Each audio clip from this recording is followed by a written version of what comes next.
Paul va utiliser l'image de la construction du temple de Dieu pour expliquer l'œuvre que nous, chrétiens, sommes appelés à bâtir avec Dieu, par sa puissance. Donc, je vous invite à ouvrir avec moi dans 1 Corinthiens, chapitre 3, versets 9 à 17. 1 Corinthiens, chapitre 3, versets 9 à 17.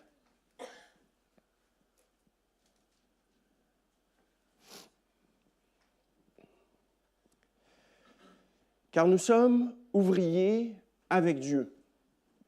Vous êtes le champ de Dieu, l'édifice de Dieu. Selon la grâce de Dieu qui m'a été donnée, j'ai posé le fondement comme un sage architecte et un autre a bâti dessus. Mais que chacun prenne garde à la manière dont il bâtit dessus. Car personne ne peut poser un autre fondement que celui qui a été posé, savoir Jésus-Christ. Or, si quelqu'un bâtit sur ce fondement avec de l'or, de l'argent, des pierres précieuses, du bois, du foin, du chaume, l'œuvre de chacun sera manifestée, car le jour la fera connaître parce qu'elle se révélera dans le feu, et le feu éprouvera ce qu'est l'œuvre de chacun. Si l'œuvre bâtie par quelqu'un sur le fondement subsiste, il recevra une récompense. Si l'œuvre de quelqu'un est consumée, il perdra sa récompense. Pour lui, il sera sauvé, mais comme au travers du feu. Ne savez-vous pas que vous êtes le temple de Dieu et que l'Esprit de Dieu habite en vous? Si quelqu'un détruit le temple de Dieu, Dieu le détruira. Car le temple de Dieu est saint, et c'est ce que vous êtes. On va voir aujourd'hui, premièrement, que Dieu nous appelle à bâtir son temple sur un fondement unique. Puis on va voir que Dieu nous appelle à être vigilants sur la façon de bâtir. Et enfin, on va voir que Dieu nous avertit officiellement, et je dirais même sévèrement, de ne pas détruire son temple.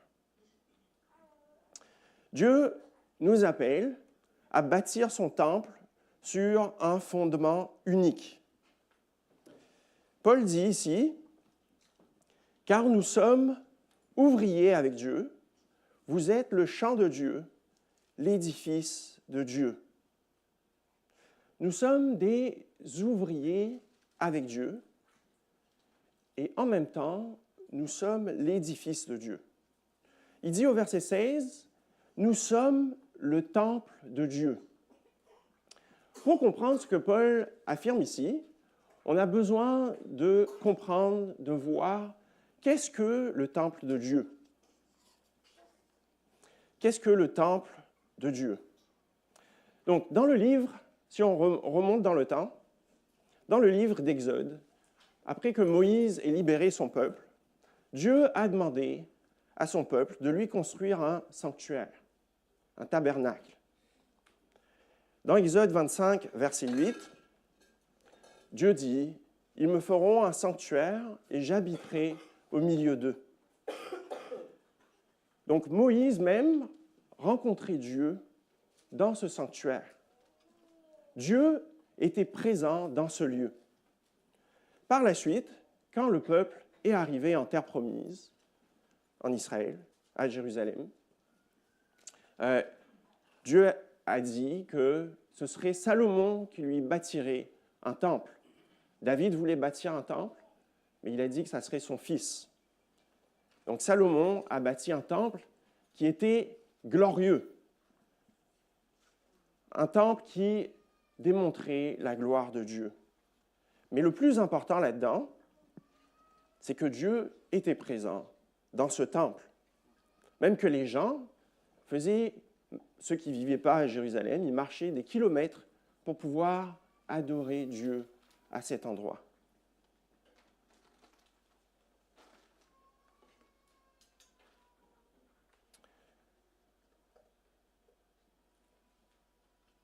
Donc, c'est important de comprendre que ce qui fait un temple, c'est que Dieu y est présent. Le lieu où Dieu habite, un lieu saint. Puis, Dieu avait promis un nouveau temple. Dans Ézéchiel 37, 28, c'est écrit « Et les nations sauront que je suis l'Éternel qui sanctifie Israël, lorsque mon sanctuaire sera pour toujours au milieu d'eux. » Un temple qui sera toujours présent où que vous alliez. Même Jésus a dit que c'est en esprit et en vérité qu'on pourra adorer Dieu, où qu'on aille. Puis Jésus est arrivé. Dans Jean 2, verset 19, Jésus a dit « Détruisez ce temple, et en 3 jours, je le relèverai. » Et en fait, Jean, il précise, il dit « Mais il parlait du temple de son corps. » Pourquoi? Jésus était le temple de Dieu.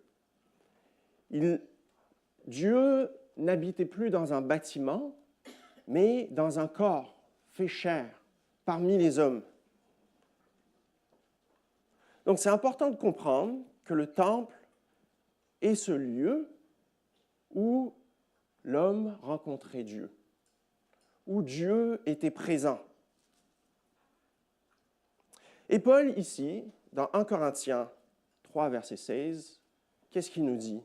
« Ne savez-vous pas que vous êtes le temple de Dieu? »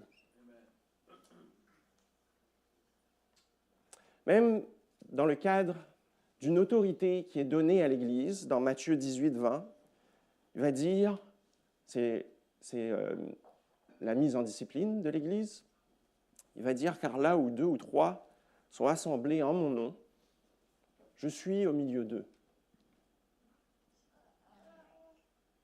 Maintenant que Jésus est retourné auprès de son Père, que nous sommes rachetés, unis à lui, le chrétien est le temple de Dieu.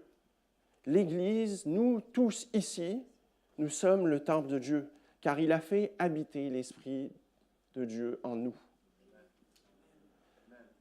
C'est une vérité qui est tellement riche, parce que dans l'Ancienne Alliance, il fallait aller quelque part. La présence de Dieu était quelque part. Mais maintenant, Dieu nous dit, Dieu est vraiment présent ici. C'est important de comprendre ça pour arriver au texte. Parce que Paul dit, nous sommes ouvriers avec Dieu, vous êtes le champ de Dieu, l'édifice de Dieu. Le chrétien n'est pas seulement le temple de ce que Paul dit ici, il est aussi ouvrier avec Dieu. Certaines traductions vont dire co-ouvrier. Et Paul continue en disant « Selon la grâce de Dieu qui m'a été donnée, j'ai posé le fondement comme un sage architecte, un autre a bâti dessus. » L'Église, nous tous ici, nous sommes en même temps le temple de Dieu et en même temps des ouvriers. Qu'est-ce que ça veut dire? Dieu nous appelle à œuvrer pour que Christ demeure dans le cœur et la vie des gens. Autant le croyant que le non-croyant. Bâtir l'édifice de Dieu, le temple, c'est faire régner Christ parmi nous. Faire régner Christ autant dans nos cœurs, dans nos vies, que dans la vie de ceux qui nous entourent. Paul utilise ce principe pour cibler à la mission de l'Église. La mission qu'il dit, c'est sa mission à lui aussi. Un don de grâce. Une responsabilité reçue par grâce. La mission de Dieu ne nous est pas donnée parce que nous sommes des bonnes personnes, des personnes compétentes, mais c'est un don de grâce. Certains chrétiens peuvent croire qu'ils n'ont rien à apporter à l'Église sur la base de leurs compétences, sur la base de leur passé. Rappelez-vous, Paul était un tueur. Et pourtant, il s'est mis à l'œuvre. Il dit, son rôle, c'était quoi? C'était d'être un architecte, poser les fondements de l'Évangile. Pourquoi? Parce qu'il était l'un des 13 apôtres. Il a vu Jésus dans une vision.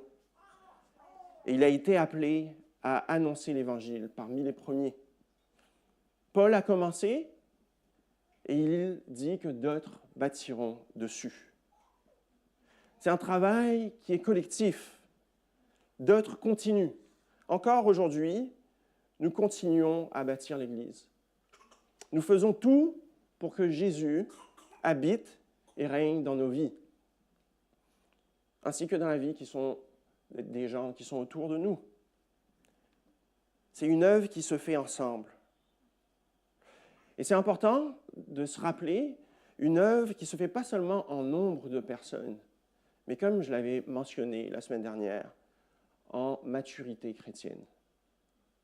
Que son esprit prenne de plus en plus de place dans nos vies. Et c'est ce qui nous appelle à bâtir.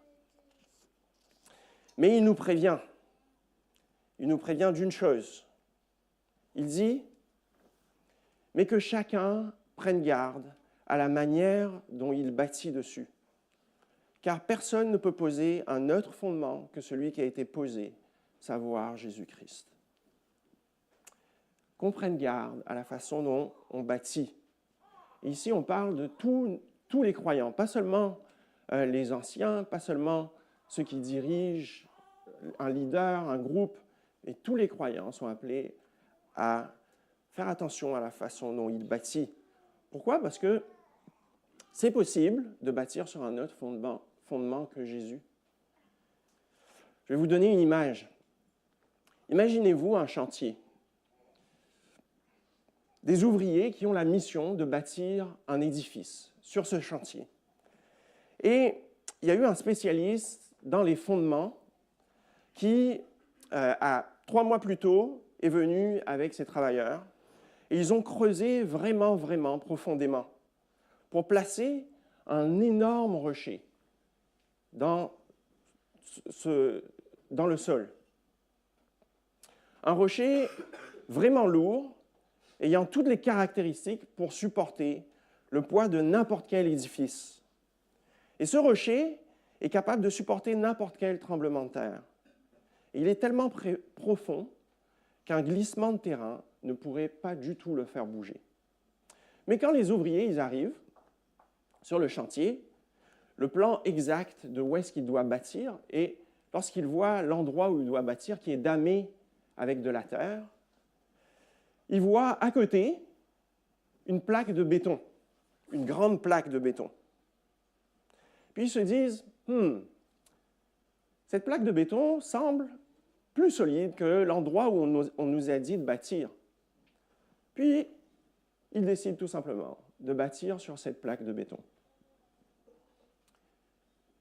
Vous êtes d'accord avec moi que quand la tempête va arriver, quand le glissement de terrain va arriver, cette maison va être en ruine. Pourquoi? Parce que cette plaque de béton, en fait, elle avait juste 4 pieds de profondeur. Pourtant, elle était visible, mais elle n'était pas du tout profonde. Et ce que Paul fait ici, il reprend tout simplement les paroles de Jésus. Dans Matthieu 7, versets 22 à 27, il dit, je vais prendre quelques versets avant ce qui est mentionné ici, parce que c'est important. Plusieurs me diront en ce jour-là, « Seigneur, Seigneur, n'avons-nous pas prophétisé en ton nom? N'avons-nous pas chassé des démons par ton nom? N'avons-nous pas fait beaucoup de miracles par ton nom? » Alors je leur dirai ouvertement, « Je ne vous ai jamais connu. Retirez-vous de moi, vous qui commettez l'iniquité. » C'est pourquoi quiconque entend ces paroles que je dis et les met en pratique sera semblable à un homme prudent qui a bâti sa maison sur le roc. La pluie est tombée, les torrents sont venus, le vent a soufflé et se sont jetés contre cette maison, elle n'est point tombée parce qu'elle était fondée sur le roc.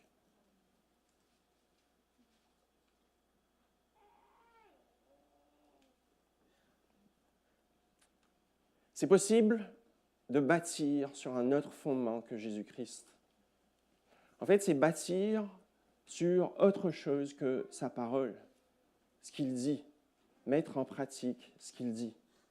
Je vous donne des exemples. C'est possible de bâtir l'Église sur le fondement du bonheur humain.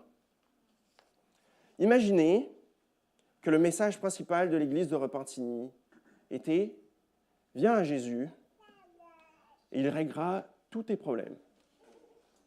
Il te rendra heureux. » On est proche de l'évangile de prospérité. Est-ce que c'est le fondement Jésus-Christ? Un peu le message, si tu deviens chrétien, tu ne vivras plus de difficultés. Tu retrouveras ton travail, une famille, une maison. Tu guériras de ta maladie. Est-ce le fondement de l'Église? Dieu nous appelle à la joie. Mais est-ce que le bonheur est le fondement de l'Église? Effectivement, Dieu nous destine à une joie éternelle. Parce que Jésus a été crucifié pour tes péchés. Et c'est ça le fondement. Jésus a dit que le chemin ne serait pas si confortable que ça. Celui qui voudra sauver sa vie la perdra. C'est ce que Jésus a dit. Il dit aussi, si quelqu'un veut venir après moi, qu'il renonce à lui-même et qu'il porte sa croix. Par contre, son fardeau est léger. Qu'il donne tout ce qui est nécessaire pour vivre la vie chrétienne. Si le fondement sur lequel on invite les gens à devenir chrétiens est le bonheur, je suis certain que leur foi va s'effriter avec le temps. Parce que Jésus ne nous dit pas qu'il nous préservera de la souffrance. En fait, au contraire, il nous invite dans sa parole à partager sa souffrance. Est-ce que ma foi repose sur mon bonheur, mon confort, ma sécurité, sur une belle maison que j'aspire ou des belles vacances? En fait, la question revient à sur quoi est-ce que je bâtis? Sur quoi est-ce que l'Église de Repentigny bâtit? Et si Dieu m'enlève mon bonheur, si Dieu enlève mon confort, me prend ma maison, je dirais même, si Dieu prend mon épouse ou mon fils, comme Job, est-ce que je vais continuer à croire que Jésus est mon sauveur? En fait, il va être le sauveur de quoi? Sauveur de mon confort? Pourquoi? Parce que Jésus seul est le fondement à bâtir dessus. Et c'est possible de bâtir sur le fondement autre que qui est Jésus. Je vous donne un autre exemple. C'est possible de bâtir sur le fondement du service et de l'égalité dans la société. Le message principal, imaginez le message principal de l'Église de Repentigny être une Église pour servir. Bien que l'Église est appelée à servir les gens, ce n'est pas le fondement de l'Église. Notre appel n'est pas de couper le gazon chez le voisin, ni de faire le ménage chez eux. Notre appel, le vrai fondement, c'est de partager le règne de Jésus-Christ. Et il y a une nuance qui est très importante. Je ne suis pas en train de dire qu'on ne doit pas servir. L'Église pourrait entreprendre de servir les gens, mais dans quoi? Dans l'espoir, le désir et le plan de partager qui est Jésus. Parce que le service n'est pas le fondement de l'Église, mais c'est le fruit de l'amour de Jésus dans nos vies. L'Église peut servir un croyant seulement pour servir.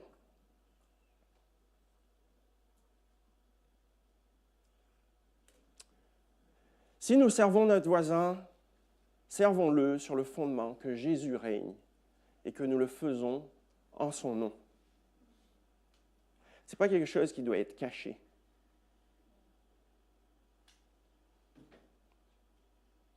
Dieu nous demande de prendre garde à la manière dont nous bâtissons.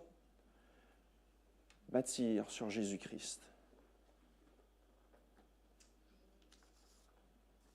Donc, on a vu que Dieu nous appelle à prendre garde sur quoi nous bâtissons.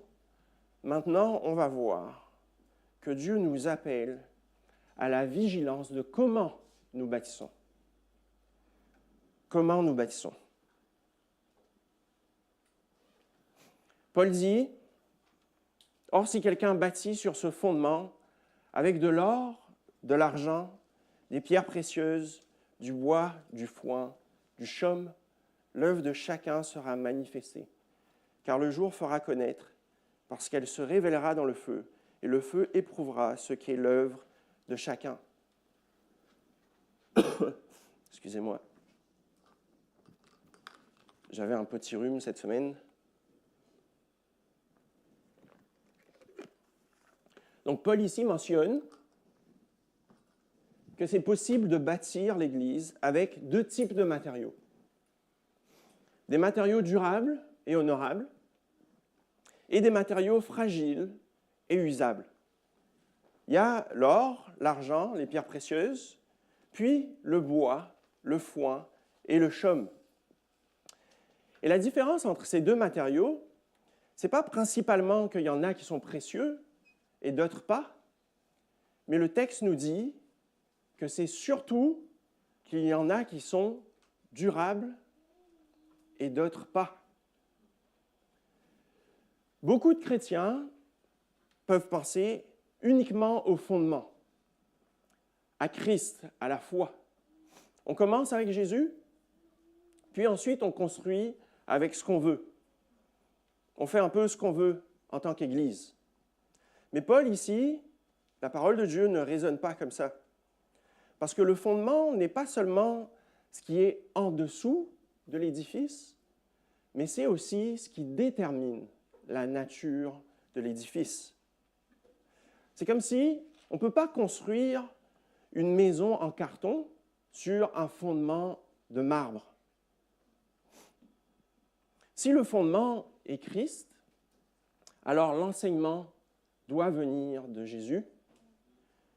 Le ministère doit porter le caractère de Jésus. La vie d'Église doit refléter la sagesse, l'amour de Jésus.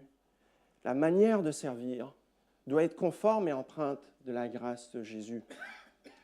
Autrement dit, on ne peut pas dire « on est fondé en Jésus », nous ici, à l'Église de Repentigny, tout en construisant avec la manipulation, la superficialité, le pragmatisme ou la gloire humaine. Il y aurait une contradiction. Ce que ça veut dire aussi, c'est qu'on peut confesser Christ verbalement, on peut avoir un langage chrétien, des chants chrétiens, des prédications qui mentionnent Jésus, une identité évangélique reconnue, mais bâtir avec du foin, du chaume et de la paille.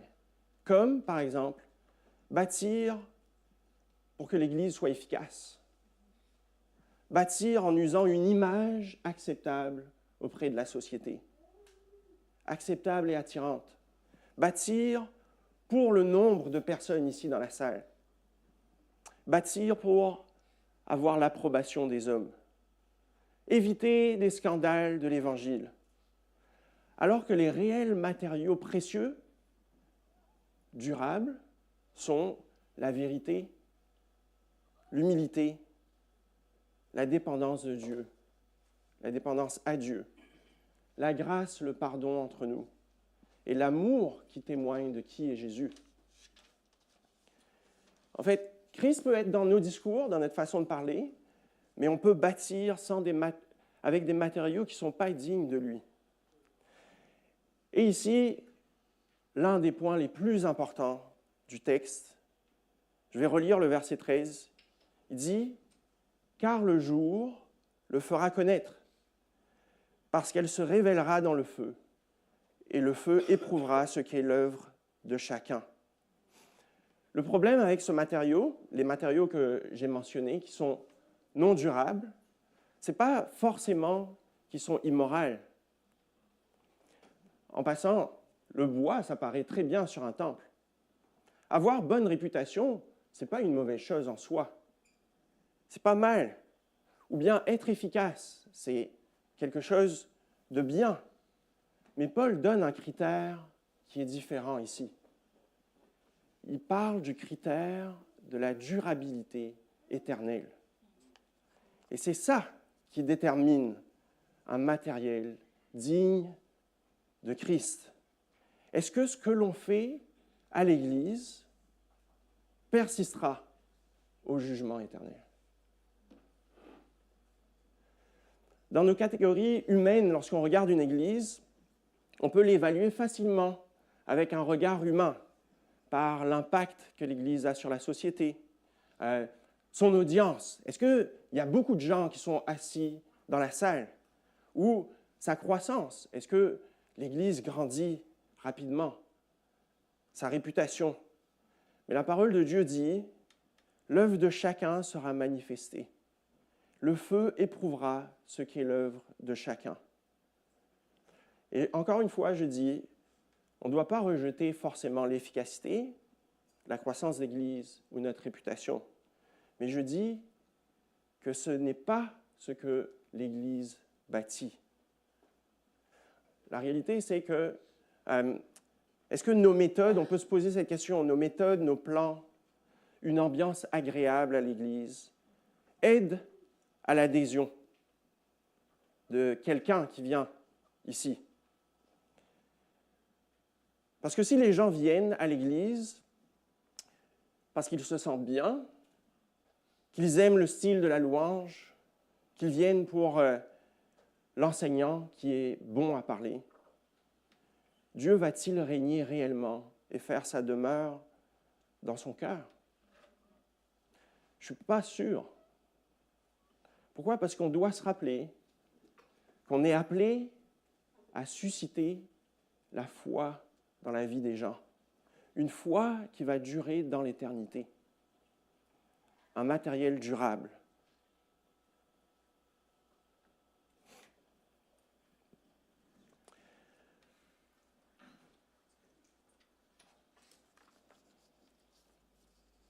Ce qui va rester dans l'éternité, c'est la vérité de la parole, la foi de chacun d'entre nous, et l'amour que Jésus offre.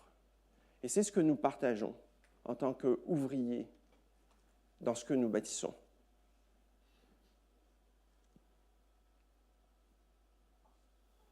Si l'œuvre bâtie par quelqu'un sur le fondement subsiste, il recevra une récompense.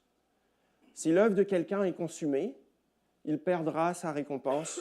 Pour lui, il sera sauvé, mais comme au travers du feu. Donc Paul ici il distingue deux choses que souvent nous confondons. La première, c'est d'appartenir à Christ, ce salut qui est immérité, qu'on a acquis par foi, assuré par la grâce. On n'est pas sauvé parce que nous bâtissons, on n'est pas sauvé par nos œuvres, mais par le fondement, celui en qui nous croyons, Jésus-Christ, crucifié pour nous. Puis il distingue la seconde chose, la valeur de ce que nous bâtissons en Christ, sur Christ. La construction, c'est-à-dire nos œuvres. Et ici, ce que Paul y fait, c'est qu'il refuse de faire du salut une excuse pour la négligence dans la façon dont nous bâtissons. Ce n'est pas parce que je suis chrétien par la foi que tout ce que je fais est validé par Dieu. Le salut que j'ai acquis en Jésus ne garantit pas forcément une vie spirituelle fructueuse. Et comme je l'ai dit la semaine dernière, on peut rester des bébés spirituels. Je vais dire une phrase. Le jugement de Dieu ne remet pas en cause l'amour de Dieu pour ses enfants. Mais Dieu expose ce que ses enfants auront réellement construit avec cet amour et cette grâce. Qu'est-ce que c'est d'être sauvé par le feu? Comme par le feu? C'est d'avoir une foi sincère en Jésus, en son sacrifice, en sa grâce, mais d'avoir vécu une vie sans aucun poids éternel. Des œuvres qui auront brûlé sans aucun impact dans la vie de tous ceux qui nous entourent. C'est de servir avec des matériaux qui n'auront aucun impact éternel. Parce que nous sommes à risque de bâtir sincèrement, mais avec du chaume, du foin, de la paille.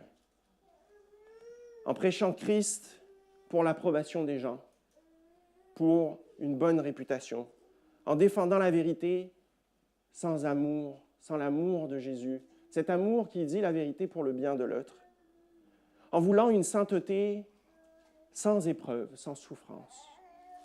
Souhaiter que Dieu nous change comme ça, en voulant la croissance de l'Église sans affirmer la vérité qui dérange, sans mentionner la justice de Dieu, l'enfer, son autorité absolue. On peut vouloir bâtir sur le bon fondement, mais avec des matériaux indignes de Christ, et sont des matériaux qui vont brûler dans l'éternité. Nous aurons peut-être été sauvés par la foi, mais nos comportements, sans être forcément immoraux, n'auront produit aucun fruit éternel. Et la parole va encore plus loin ici. On en vient à notre troisième point. Dieu nous avertit officiellement de ne pas détruire son temple.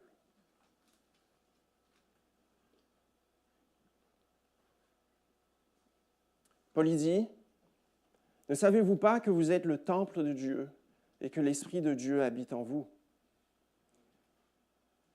Si quelqu'un détruit le temple de Dieu, Dieu le détruira, car le temple de Dieu est saint. » Chacun d'entre nous, en tant qu'Église, nous ne nous appartenons pas à nous-mêmes. Ce n'est pas notre Église. On appartient à Dieu. En fait, c'est son temple. En tant qu'individus, nous tous ici rassemblés, on est sa propriété. Puis je vais vous donner un exemple. Imaginez que je viens chez vous, dans votre maison, une belle maison bien rangée, que je rentre avec mes bottes pleines de boue, que j'en mets partout, que je vois vos beaux rideaux, que je les déchire, je sors un marteau et que je fais des trous dans vos murs. Vous êtes d'accord que vous n'allez être pas content? Ce serait un mépris envers vous, parce que ça vous appartient. Vous avez payé pour cette maison, vous y avez mis votre amour. C'est votre chez vous, vous avez vos souvenirs familiaux. Vous avez vécu ici. C'est possible de faire ça avec Dieu, avec le temple de Dieu. Parce que nous, en tant que chrétiens ici, nous sommes son temple. Le verset 16 dit, « Vous êtes le temple de Dieu, et le temple de Dieu est saint. » Et ici, il y a une différence entre ce que j'ai dit avant et ce que je dis maintenant. Il y a une différence entre bâtir faiblement sur Christ, avec du foin, du chaume, de la paille, des matériaux qui ne vont pas durer, et bâtir contre Christ, de diviser l'Église. C'est possible de bâtir contre Christ en critiquant de façon destructive sans aucune sagesse et de le faire intentionnellement. C'est possible d'encourager des conflits malsains dans l'Église, de cultiver une amertume intentionnelle et de la partager aux autres pour qu'eux aussi aient de l'amertume envers l'Église. Faire en sorte que ça se répande uniquement dans le but de se venger de quelqu'un. Qu'est-ce que c'est? C'est de détruire l'Église. C'est possible d'être un objet de scandale, au point d'amener d'autres personnes qui vous regardent à tourner le dos à Jésus. C'est ça de détruire le temple, c'est de faire l'opposé, que Jésus règne dans la vie des gens. Et ce que Dieu dit ici, c'est qu'il ne le tolère pas. Je dis tout simplement ce que la parole dit. L'Église de Repentigny ne nous appartient pas. Dieu y travaille et il sanctifie son Église, mais il nous appelle à la traiter comme sa propriété, comme son temple. Pourquoi? Parce qu'il aime son Église, comme un mari aime son épouse. On peut se demander, est-ce qu'on aime l'Église de Dieu, malgré tous ses défauts, malgré le péché de certaines personnes? Est-ce que je construis l'Église ou est-ce que je contribue à la fragiliser?